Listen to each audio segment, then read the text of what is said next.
Comenzamos con el primero de los textos listados, Filipenses capítulo 2, versículos del 5 al 9.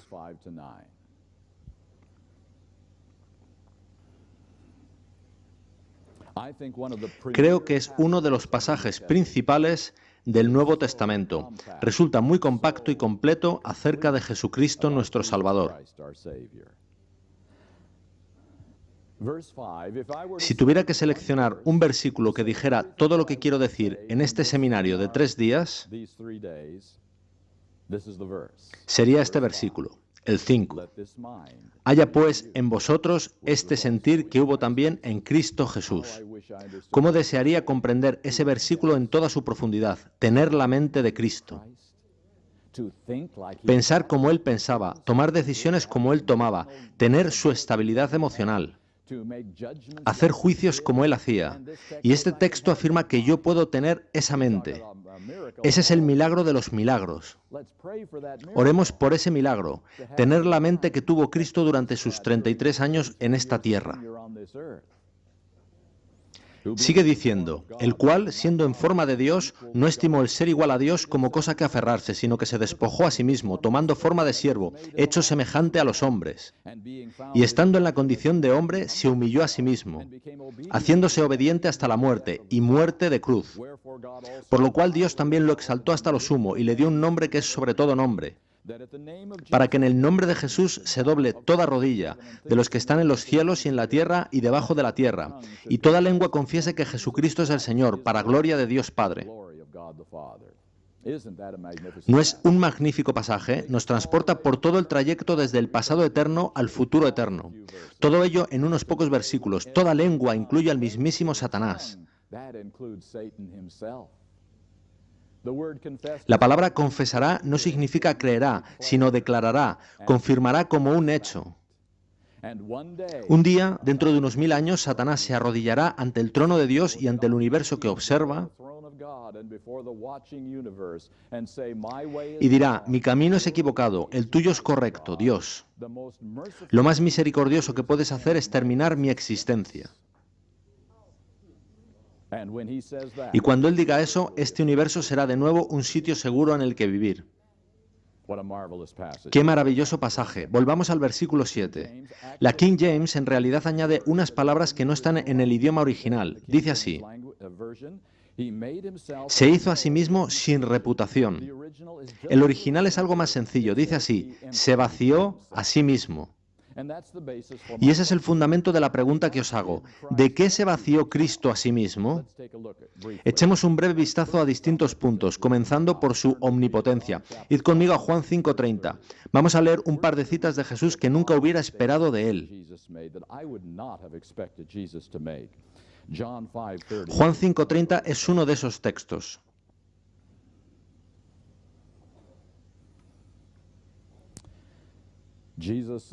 Dice Jesús, no puedo yo hacer nada de mí mismo. ¿Dice nada? Ahora, Jesús no comenzó su existencia como un bebé en Belén, ¿verdad? Él bajó del cielo como Yahweh, el gran creador. Cuando Yahweh habla en el Antiguo Testamento, ¿no suceden cosas? ¿O es todo lo contrario? Pero ahora Jesús, al venir a este mundo, dice, no puedo yo hacer nada de mí mismo. Y luego añade algo aún más extraño. Porque no busco mi voluntad, sino la voluntad del que me envió, la del Padre. Yo habría esperado que dijera, busco mi voluntad y la voluntad de mi Padre, pues ambas son la misma. ¿No es eso lo que podríais esperar? Pero Él no dice eso. Tenemos aquí frases muy interesantes de Jesús. Centrémonos en la primera. No puedo yo hacer nada de mí mismo. Fijaos detenidamente en el guión que tenéis en vuestras manos para vuestro estudio personal. Hay números romanos y letras. 1, A, B, C, D y E. Si vais a las citas de Ellen White encontraréis idénticos números romanos y letras. 1, A, B, C, D y E. De modo que sepáis qué cita corresponde a cada parte del guión. Jesús y sus discípulos están en una barca en el mar de Galilea en medio de una tempestad. Dice el deseado de todas las gentes, pero él no confiaba en la posesión de la omnipotencia, no era en calidad del dueño de la tierra, del mar y del cielo como descansaba en paz. Había depuesto ese poder y aseveraba, no puedo yo de mí mismo hacer nada. Jesús confiaba en el poder del Padre, descansaba en la fe en el amor y cuidado de Dios.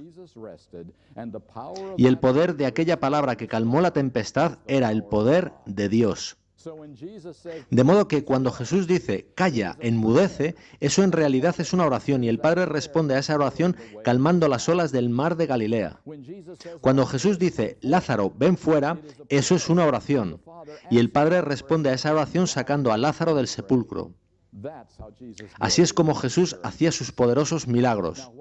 Ahora, ¿por qué se despojó Jesús de su propio poder, tal y como leíamos? Fue porque Él vino a vivir como un ser humano. La gente conocía el poder de Dios, lo habían contemplado durante siglos. Tenían el registro escrito de lo que Yahweh había hecho, pero ahora necesitaban ver claramente lo que un ser humano, dependiendo de Dios, podía hacer. ¿Qué poder estaba disponible para todo ser humano? Por ello Jesús se despojó de su propio poder. Volvamos al guión de la primera página. El siguiente punto es memoria. ¿Sabéis lo que dice Lucas 2:52? Y Jesús crecía en sabiduría y en estatura. ¿Cómo podría el gran Dios crecer en sabiduría a menos que se hubiera despojado de ella? Volvamos al deseado de todas las gentes. Las mismas palabras que él había hablado a Israel por medio de Moisés le fueron enseñadas sobre las rodillas de su madre. Él adquirió saber como nosotros podemos adquirirlo. Pensad en esto un minuto. El niño Jesús preguntando a su madre por qué comienza el sábado cuando se pone el sol. ¿Y por qué termina cuando se pone el sol al día siguiente? Y su madre le contesta, porque Yahweh nos dijo que lo hiciéramos así. Jesús tuvo que aprender lo que él mismo había hecho con anterioridad. Perdió su memoria. En términos modernos, él era un amnésico total. Todo lo que él supo se había esfumado ahora. Fijaos en el siguiente texto. El que había hecho todas las cosas estudió las lecciones que su propia mano había escrito en la tierra, el mar y el cielo. Él diría, madre, ¿qué es eso en el cielo con todos esos colores tras una tormenta? Y ella diría, es un arco iris que Yahweh puso indicando que nunca más habría un diluvio universal. Jesús tuvo que aprender lo que él mismo había hecho, justo como lo hacemos nosotros. A los 12 años sus padres lo llevaron al templo por primera vez, como era costumbre por entonces. Y por primera vez en su vida, Jesús vio a un sacerdote sacrificar la vida de un animal inocente. La siguiente cita se refiere a ese momento. El misterio de su misión se estaba revelando al Salvador. ¿Habéis pensado en eso? ¿En cómo comprendió Jesús cuál era su misión? ¿Para qué fue enviado? Recordad que no tenía memoria del pasado. ¿Tenía alguna ayuda de los rabinos de Nazaret? No mucha. ¿Podía su propia madre decirle que en el futuro él moriría repudiado por las personas que vino a salvar? ¿Cómo comprendió Jesús para qué fue enviado? Bien, ¿de qué herramientas dispones tú para intentar comprender qué quiere Dios que hagas? Tienes las Escrituras, tienes el Espíritu Santo, por tanto, ¿disponía Jesús de esas herramientas? ¿No pensáis que ese día, mirando al Cordero siendo sacrificado, él recordó Isaías 53, donde se habla de un cordero siendo llevado al matadero? Y que el Espíritu Santo impresionó esa mente de 12 años diciéndole, para eso te envié, no para ser un héroe conquistador, no para liderar a tu pueblo contra los romanos, sino para morir como un sacrificio por los pecados de toda la humanidad. Ved que Jesús no conocía su misión cuando tenía 10 años. Sabía que era una misión especial, pero no sabía completamente cuál era. Tampoco la conocía a los 11 años y medio. Pero justo en ese momento en el que contempló a ese cordero siendo sacrificado, el Espíritu Santo vino a esa mente de 12 años.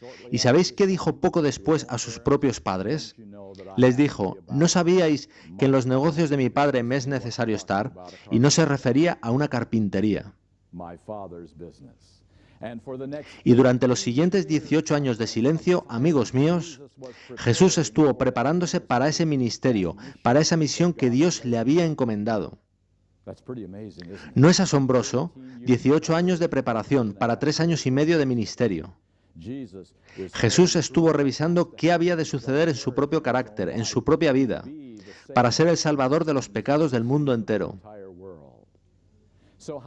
Por tanto, ¿cómo comprende Jesús esta misión? Por fe. ¿Cómo aborda Jesús sus actividades diarias, esas que leemos en los Evangelios? Por fe, no por conocimiento ni por memoria, sino solo por pura fe en lo que Dios decidió revelarle.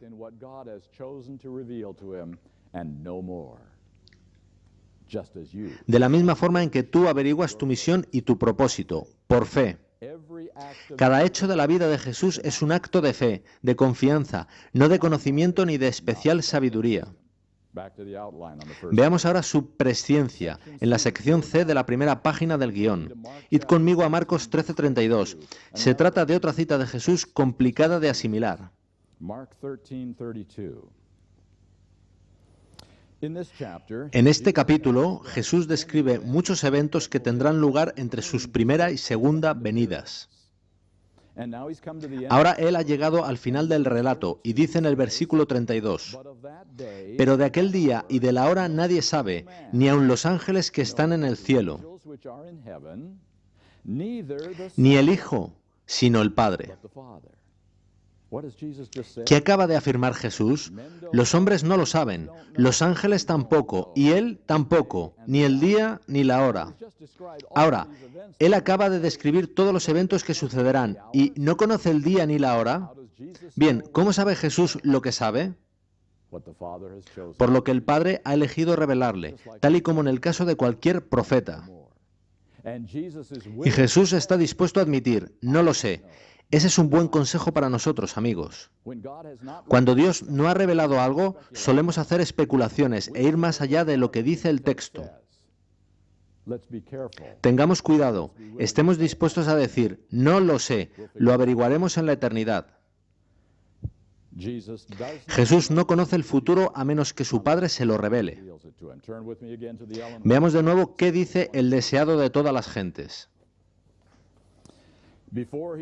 Antes de venir a la tierra, el plan estuvo delante de él, perfecto en todos sus detalles. Pero mientras andaba entre los hombres, era guiado paso a paso por la voluntad del Padre. Acabáis de leer en 2 frases la diferencia entre Yahweh y Jesús. Por cierto, ambos son el mismo, aunque con diferentes nombres. Yahweh tiene completa presciencia. Él puede ver cualquier evento del futuro. Sin embargo, Jesús depone ese maravilloso don de la deidad para ahora marchar paso a paso. Pues ese es el modo en que tú has de marchar. El siguiente párrafo dice, Cristo, en su vida en la tierra, no hacía planes por sí mismo, aceptaba los planes de Dios para él y día tras día el Padre se los revelaba. ¿Qué suponéis que hacía Jesús durante esas noches de oración? Hacía acopio de información, amigos. ¿Qué he de hacer mañana? ¿A dónde he de ir? ¿Con quién he de hablar? Sé además que continuaremos con estas noches de oración, posiblemente en no mucho tiempo, cuando las cosas se pongan difíciles y no sepamos qué pasos tomar. ¿Qué he de hacer mañana, Padre? Ayúdame. Eso es lo que hacía Jesús. El siguiente párrafo es probablemente el más profundo que haya leído en el deseado de todas las gentes. Habla de Jesús en la cruz y dice, el Salvador no podía ver a través de los portales de la tumba. La esperanza no le presentaba su salida del sepulcro como vencedor ni le hablaba de la aceptación de su sacrificio por el Padre. Ahora, esa es una declaración desconcertante porque ¿no dijo Jesús en más de una ocasión, destruid este templo, este cuerpo y en 3 días lo levantaré? ¿No dijo él a sus discípulos, id delante de mí a Galilea y os encontraré allí cuando me haya levantado de entre los muertos? ¿No creía esas declaraciones? Seguro que sí. Entonces, ¿cómo puede ser verdad esto? Que cuando Jesús estaba en la cruz, él no podía ver a través de los portales de la tumba, que la esperanza no le presentaba su salida del sepulcro como vencedor. Bien, pensad conmigo en lo que sucedió al marchar Jesús con sus discípulos, desde el aposento alto de la última cena hasta el jardín del Getsemaní.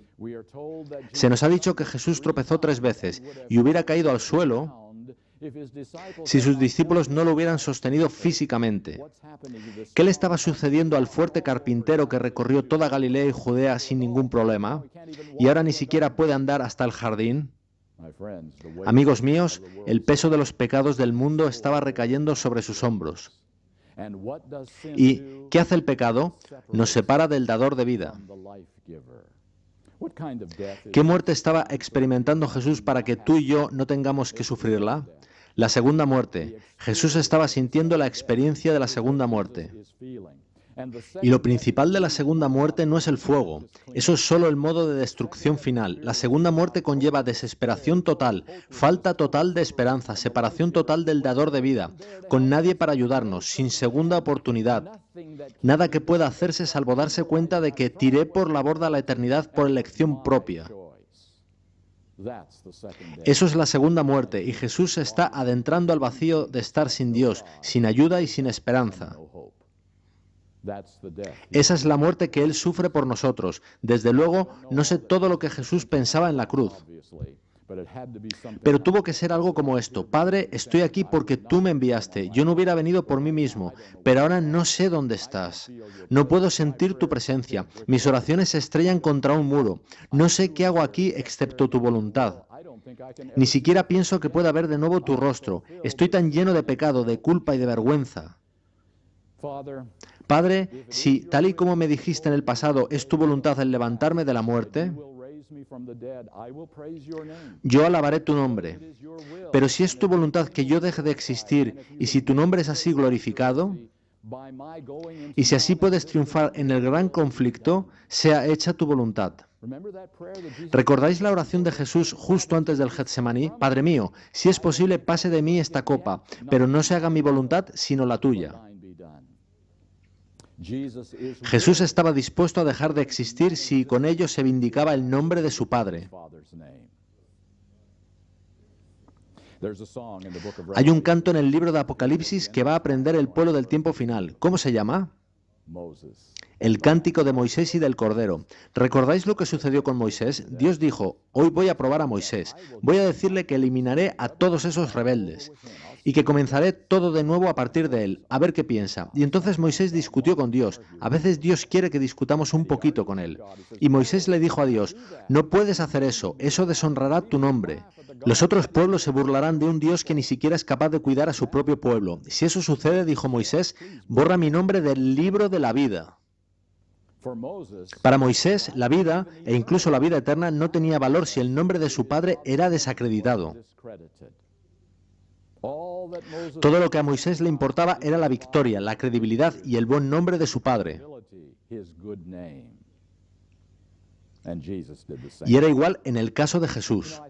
¿Sabéis? Creo que confundimos cuál es nuestra pregunta clave hoy en día. Suele creerse que la pregunta clave para cualquier adventista del séptimo día es: ¿tengo hoy la seguridad de mi salvación?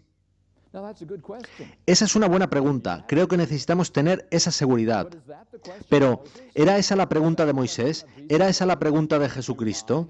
¿Se interesaron ellos por la seguridad de su vida eterna? Para nada era esa su pregunta. Su pregunta era diferente. Era: ¿qué estoy haciendo para vindicar el nombre de mi Padre? ¿Le trae honor lo que pienso? ¿Le ayuda a derrotar a Satanás lo que hago?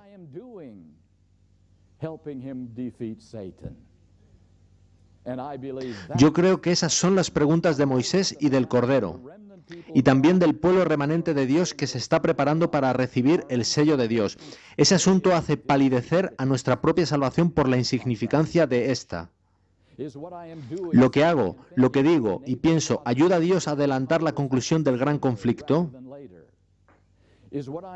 ¿Mis acciones desacreditan las mentiras de Satanás acerca del carácter de Dios?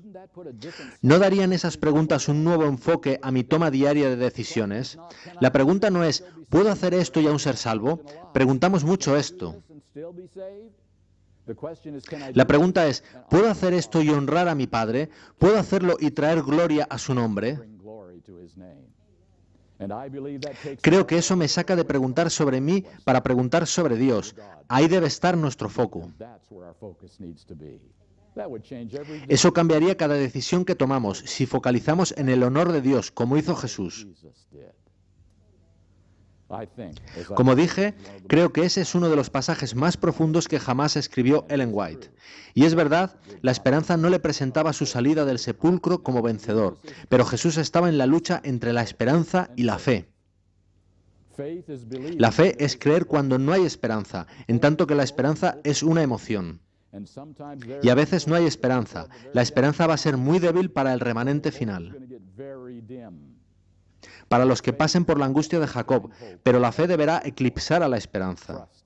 Confiarán en Dios independientemente de cómo marchen las cosas. Muy bien, volvamos al guión.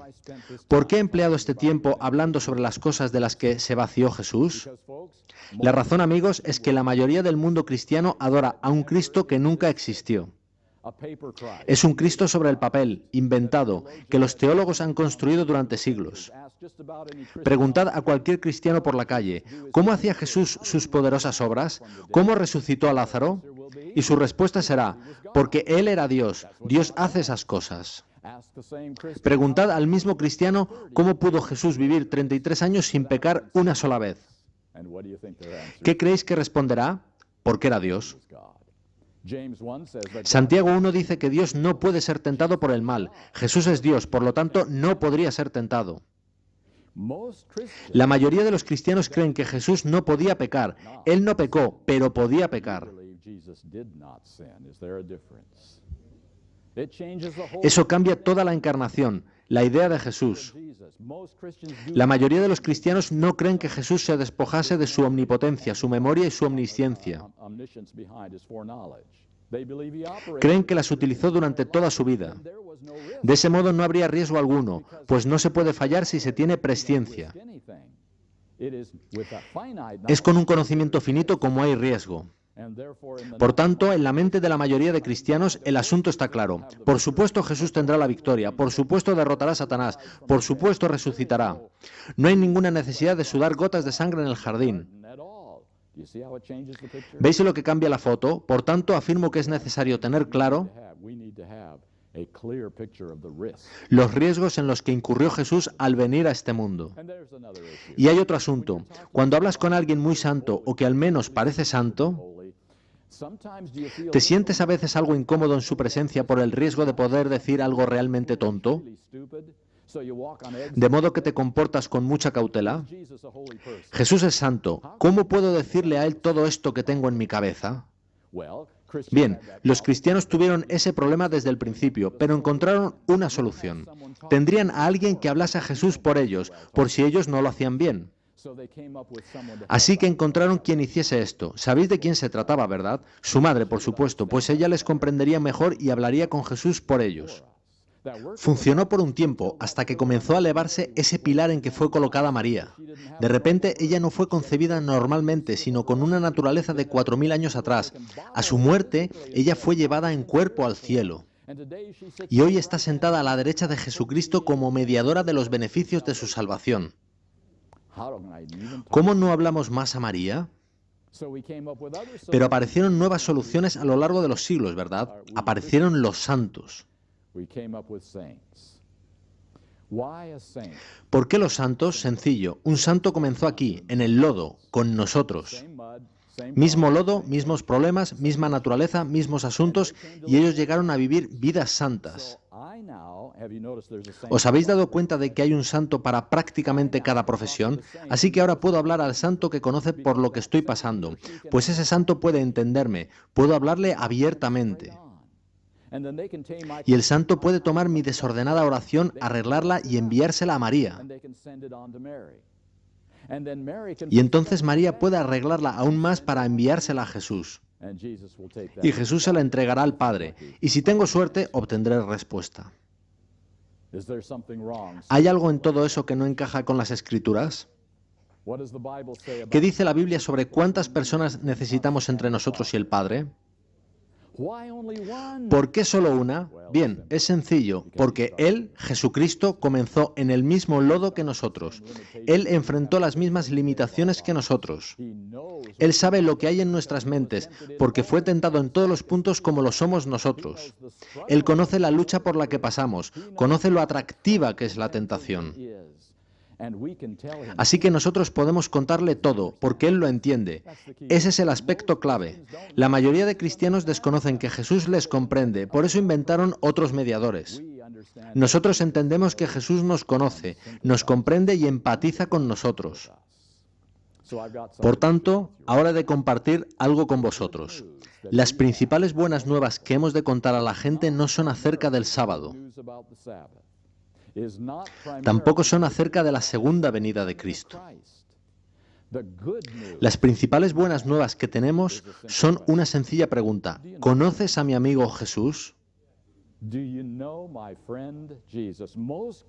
La mayoría de los cristianos no conocen a tu amigo Jesús. Ellos conocen a un Cristo sobre el papel, a un Cristo inventado, pero no conocen a tu amigo. No escondáis ese conocimiento, amigos míos, no os lo guardéis para vosotros. Vosotros conocéis a un Cristo del que difícilmente hayan pensado jamás otros cristianos. Tú puedes decirle a tu amigo, ¿estás desanimado? ¿Van mal las cosas sin que tengas culpa?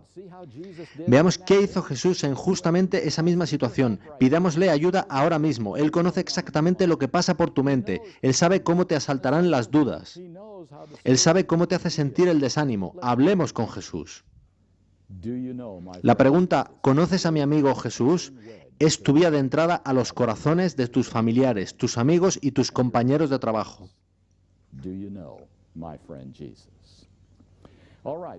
Muy bien, vayamos a la parte 2 del guión. ¿Qué naturaleza tomó Cristo? Comenté ayer que tomó naturaleza humana caída, y decir eso me causa tremendos problemas. Quiero compartir brevemente con vosotros por qué creo eso. Id conmigo a Romanos 8:3 y leamos.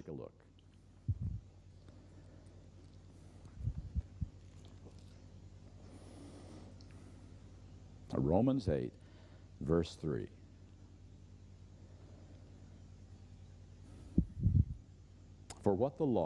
Porque lo que era imposible para la ley, por cuanto era débil por la carne, Dios, enviando a su Hijo, en semejanza de carne de pecado y a causa del pecado, condenó al pecado en la carne.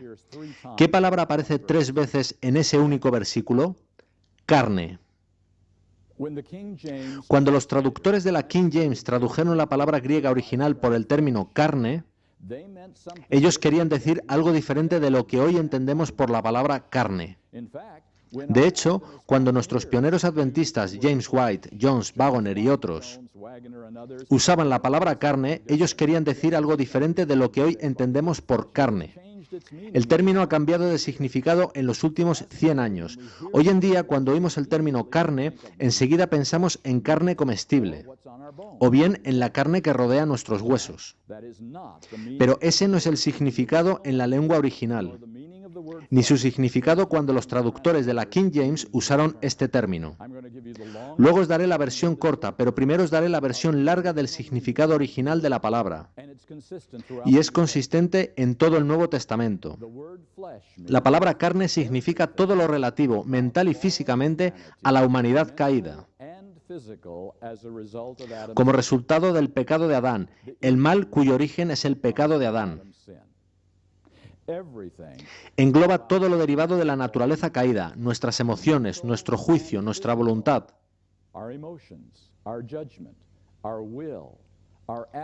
nuestras actitudes, así como todas las consecuencias físicas derivadas del pecado de Adán. Todas las características del mal derivadas del pecado de Adán, mentales y físicas. La versión corta es naturaleza caída. Y así es como algunas traducciones modernas traducen el término carne. Naturaleza caída es una traducción correcta. Releamos ahora el texto. Porque lo que era imposible para la ley, por cuanto era débil por la naturaleza caída, Dios, enviando a su Hijo en semejanza de naturaleza caída y a causa del pecado, condenó al pecado en naturaleza caída. Eso es lo que dice el texto, no es una interpretación.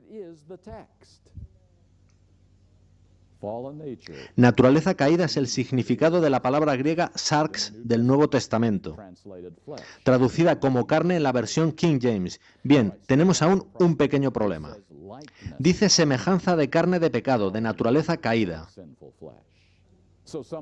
De modo que algunos entienden similar o parecido, pero no igual. Let's check Philippians. Revisemos Filipenses 2:7, el mismo texto con que empezamos. But now we're going to focus Pero ahora focalicemos en la última parte del versículo. Philippians chapter 2, verse 7, the last half.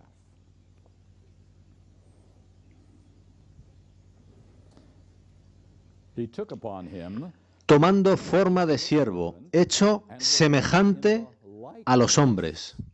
of men. Same word in Greek. Es la misma palabra tanto en griego como en inglés, semejante. Os hago entonces una pregunta. Jesus came Cuando Jesús vino a ser un ser humano, ¿Él era en cierto modo como un ser humano? ¿Similar a un ser humano, pero no realmente un ser humano? or was he fully a human? ¿O era totalmente un ser humano? Now, if you were Si estuviéramos en el siglo I, podríamos tener problemas con esto. Había un grupo de cristianos llamados docetistas que decían que Jesús no podía tener un cuerpo porque eso le convertiría en pecador, de manera que afirmaban que Jesús existió solo en forma espiritual, durante todo el tiempo de su encarnación, siendo su cuerpo aparente, no real. it was the greatest. Era la mayor ilusión jamás mostrada por Dios, pero ¿es eso lo que acabábamos de leer? But is that what we just read right here? Now, how do we know for sure? ¿Cómo podemos asegurarnos de que no es así? Retrocedamos al versículo 6. Dice allí, It says, being in the form el of cual, siendo en forma de Dios, ¿qué pensáis? ¿Significa eso ser únicamente como Dios en cierto modo, teniendo en cuenta el resto de lo que sabéis sobre Jesucristo? Él era Dios. La Biblia es muy clara sobre eso, de forma que siendo en la forma de Dios significa ser verdaderamente Dios. En el versículo 7 dice, tomando forma de siervo, así que de nuevo quiere decir que lo era realmente. lies there, and he was made in the Hecho semejante a los hombres, que significa claramente un ser humano real. human being. But let's back up now. Corroboremos sobre forma de siervo. Once again, Una vez más, la King James no hace plena justicia a la palabra original en griego. original word in Greek. Can you help me? ¿Sabéis qué significa realmente la palabra siervo? Significa esclavo. Does a slave have ¿Un esclavo tiene derechos o privilegios? ¿O bien está totalmente bajo el control de otro? control of another? So now let me ask you a question. Así que ahora os hago una pregunta. ¿Creó Dios a Adán en forma de esclavo? In a slave form. The image of God. La imagen de Dios no es una forma de esclavo, ¿verdad? Es todo lo contrario. When Adam and Cuando Adán y Eva pecaron, tomaron forma de esclavos, se convirtieron en esclavos del pecado. are they a slave to sin? And so the De modo que Adán antes de la caída era libre, no esclavo, pero era esclavo tras la caída. free after the fall slave form. So notice carefully. Así que fijaos cuidadosamente en lo que dice ahora, Form tomando forma de esclavo. that can't be Adam before. Ese no puede ser Adán antes de la caída, solo puede ser en lo que se convirtió Adán a causa del pecado. Sin. We call it. Forma de esclavo, lo que llamamos naturaleza caída. Y él fue hecho a su semejanza, lo que significa verdaderamente un ser humano. So I believe De modo que creo hay clara evidencia de que Jesús tomó nuestra naturaleza. there's another text in Hay otro texto en Hebreos 2 que podéis leer por vosotros mismos, que es claro al respecto. on this point. He took. Tomó para sí a la descendencia de Abraham. Now we're going to look at a couple of Veremos ahora brevemente un par de citas de Ellen White y concluiremos por hoy. first page of Ellen Primera página de las citas de Ellen White, cerca del fin de la página, sección 2A.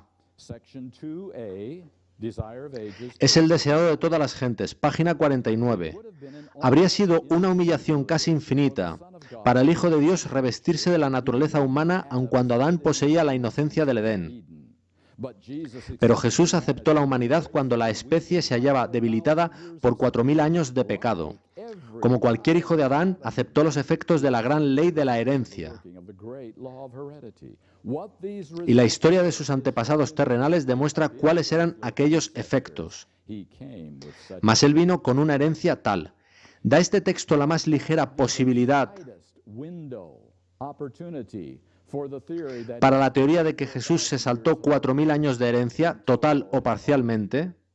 there's not the slightest No hay el más mínimo indicio de que eso pudiera ser posible, como tú y como yo, como Abraham y David, y sí, como Rahab, sus ascendentes terrenales. Rahab, his earthly ancestors. Él aceptó los efectos de la gran ley de la herencia. Bien, si esto está suficientemente claro en las Escrituras y en los escritos de Ellen White, ¿por qué existe tanta dificultad para entenderlo? Se explica en las siguientes 2 o 3 citas que leeré. Ambos padres transmiten a sus hijos sus propias características mentales y físicas, su temperamento y sus apetitos. ¿Quiere eso decir que Jesús recibió eso tan malo? Id al comienzo de la página 2, a su segundo párrafo. El padre transmite a sus hijos temperamentos irritables, sangre contaminada, intelectos debilitados y morales frágiles. Eso es horrible. ¿Recibió eso Jesús? Pero Jesús no tenía padre, ¿recordáis? Tenía María un padre. Al final llegaríamos a Adán. Algunos de esos padres transmiten morales frágiles y temperamentos irritables a su descendencia. ¿Que Jesús recibió eso? Imposible. Eso le habría contaminado. ¿Veis el razonamiento? Leamos el siguiente párrafo. Los padres pueden haber transmitido a sus hijos tendencias al apetito y la pasión. ¿Habéis recibido algunas de esas tendencias? Yo sí, y lucho contra ellas todos los días de mi vida, contra las tendencias al apetito y la pasión.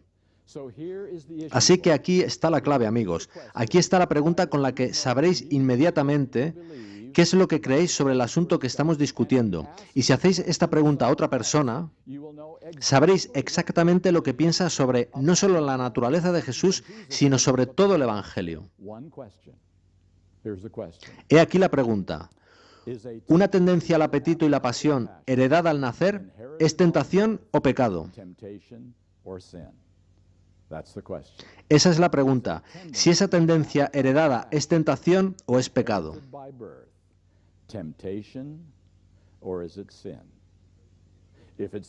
Si es pecado, Jesús no pudo tener nuestra naturaleza y no podía ser tentado como nosotros. El Evangelio se limita a la justificación y la perfección ha de esperar hasta la segunda venida. Si es tentación, Jesús pudo tomar nuestra naturaleza y podía ser tentado en todo lo que lo somos nosotros. El Evangelio es justificación y santificación. Y la perfección es un don de la gracia de Dios previo a su venida. Esa sola pregunta y sabrás lo que alguien o tú mismo pensáis sobre ese asunto. ¿Una tendencia al apetito y la pasión heredada al nacer es tentación o es pecado? Muy bien, vamos a concluir con un par de citas más. Dejaré que leáis vosotros el resto de la página 2. Id conmigo a la página 3. En el segundo párrafo de la página 3 tenemos, en los lugares celestiales, página 155, su última frase.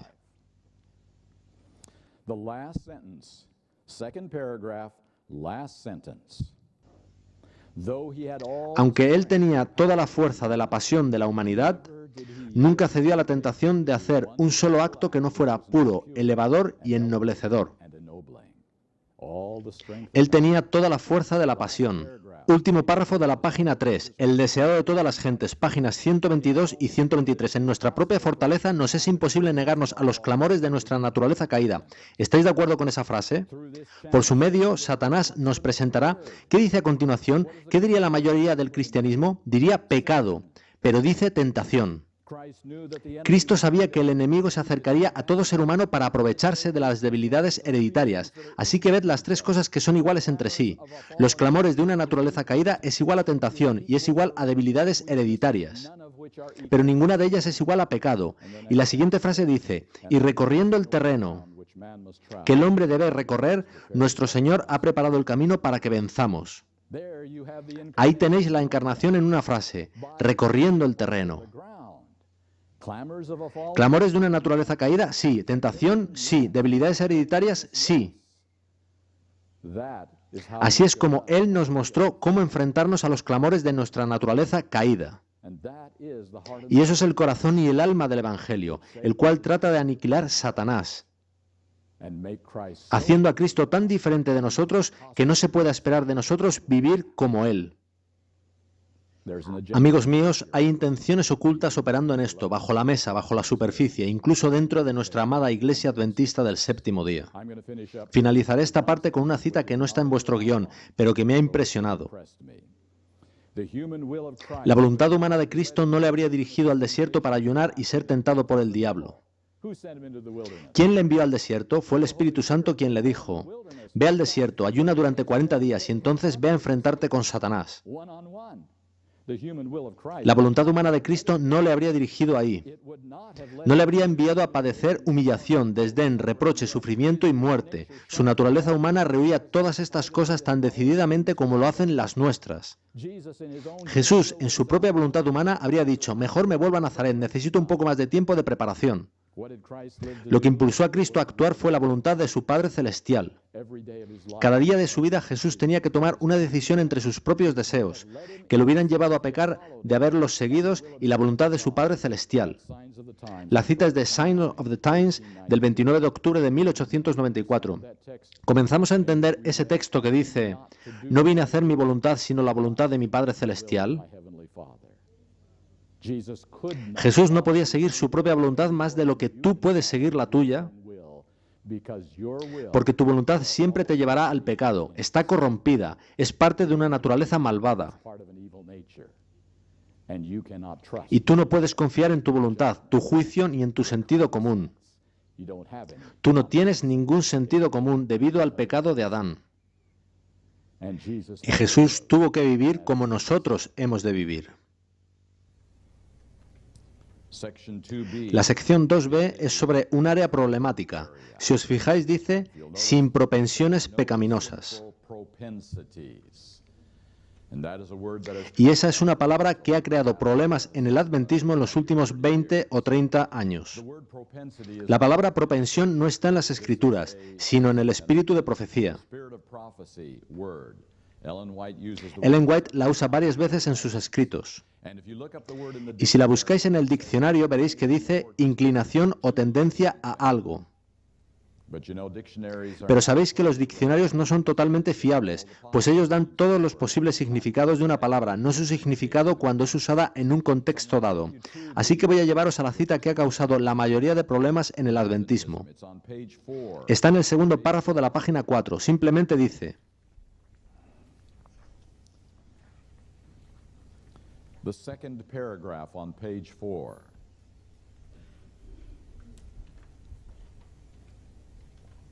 It simply says, be careful. Sed cuidadosos, sumamente cuidadosos en la forma en que os ocupáis de la naturaleza de Cristo. No lo presentéis ante la gente como a un hombre con las propensiones del pecado. Él es el segundo Adán.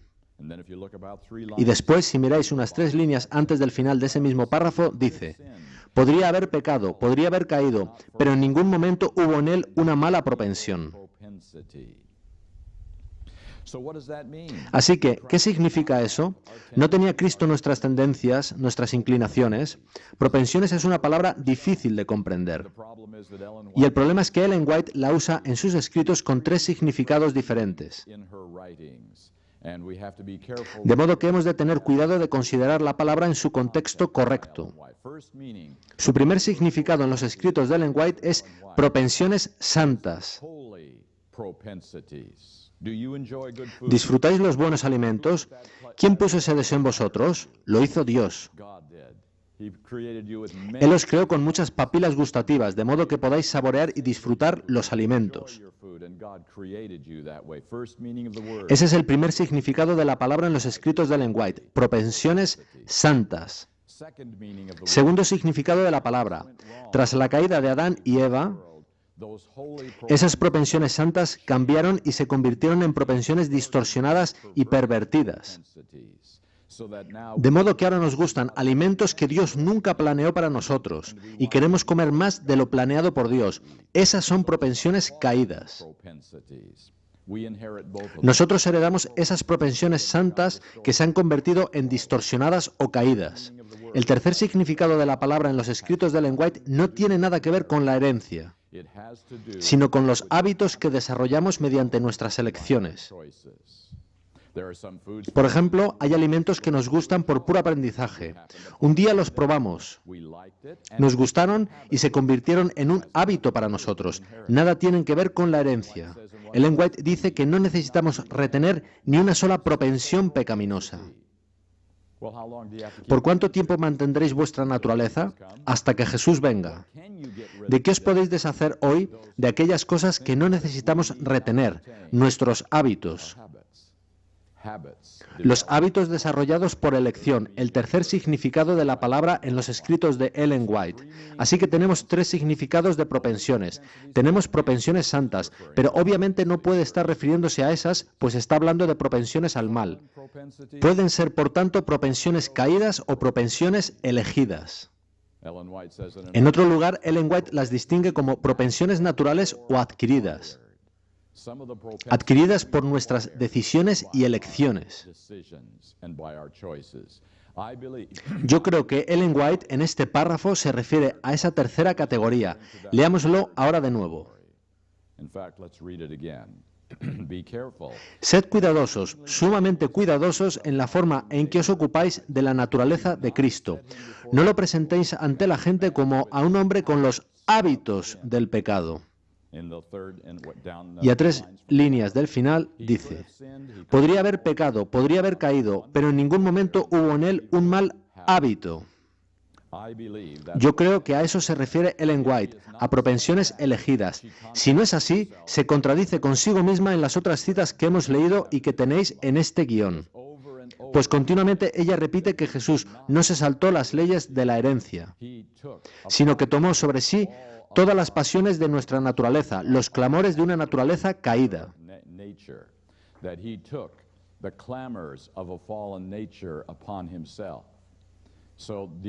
Así que la única manera de que Ellen White no se contradiga a sí misma es aplicando aquí el tercer significado de la palabra, que él no tenía nuestros hábitos. No teniendo esto, por tanto, nada que ver con la herencia. Así que esta es una de esas palabras problemáticas que ha causado confusión.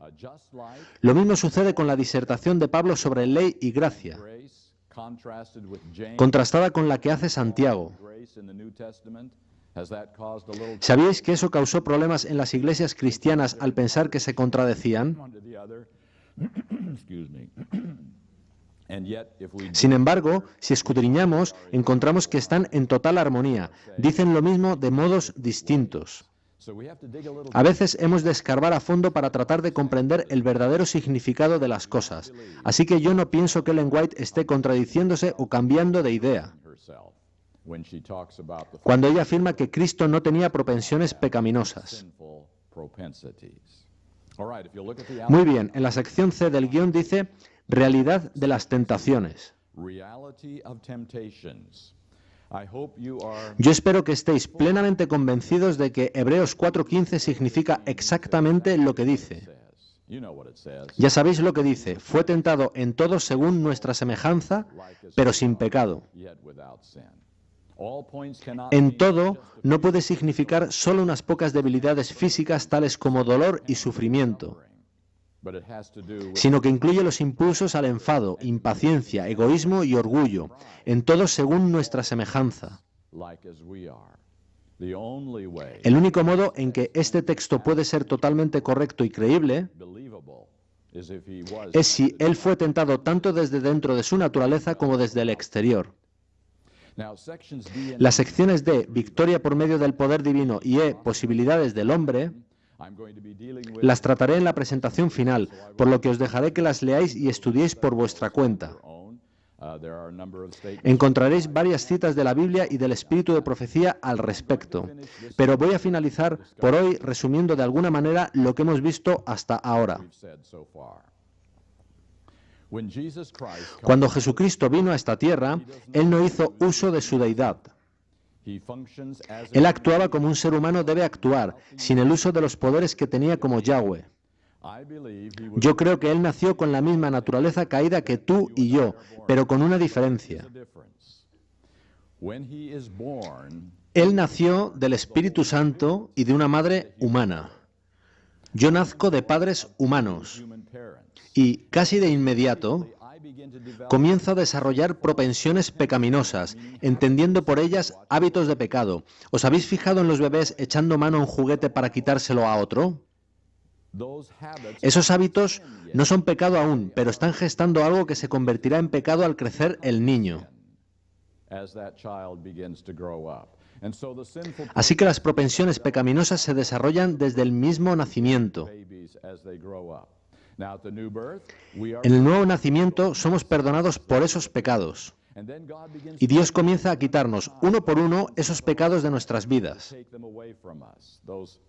esos hábitos que habíamos desarrollado. Ahora, en el caso de Jesús es diferente.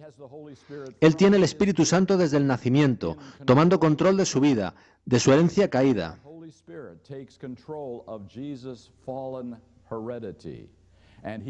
De modo que no desarrolla los mismos hábitos pecaminosos que nosotros.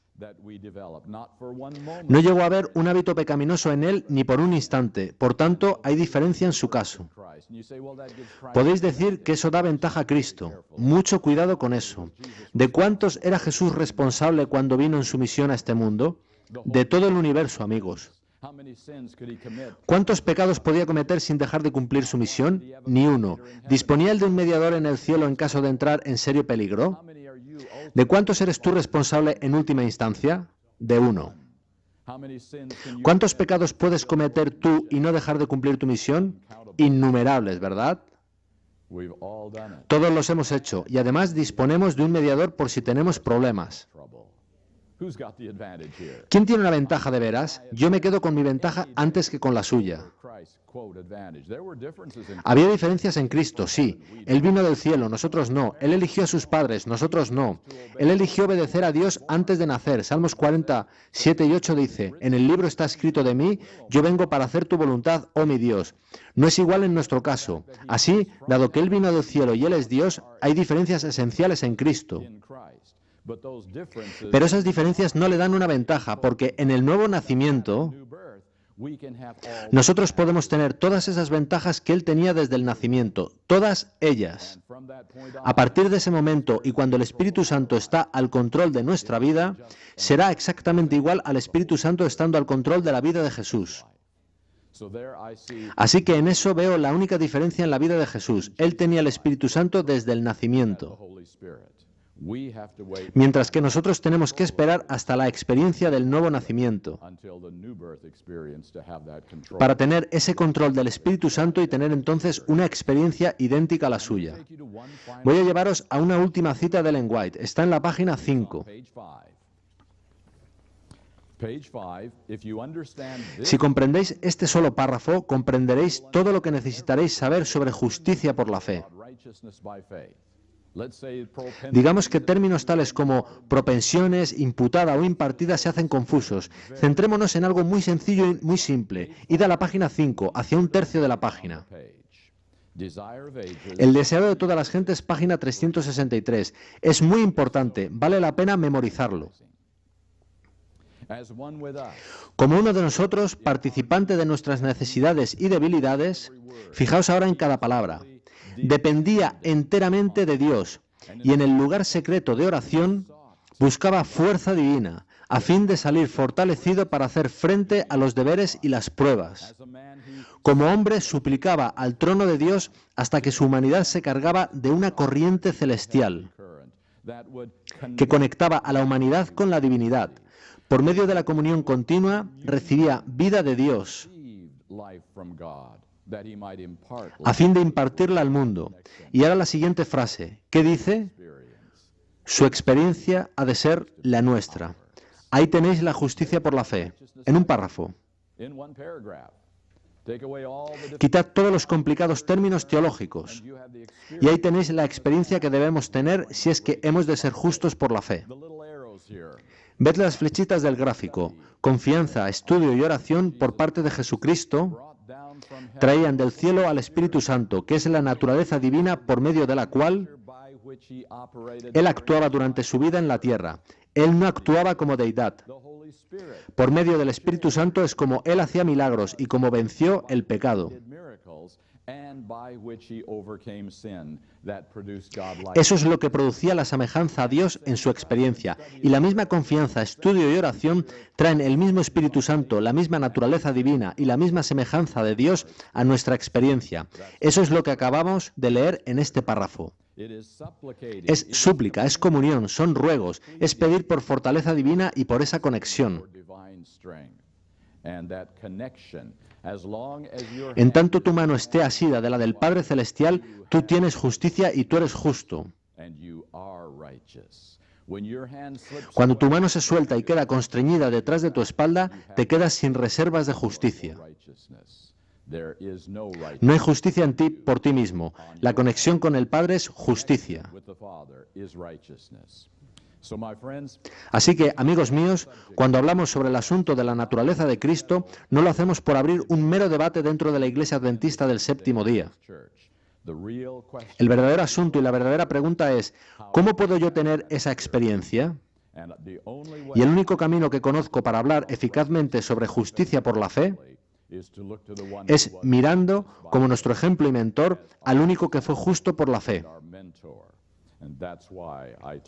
Por ello hablo del asunto de la naturaleza de Cristo. Eso es justicia por la fe.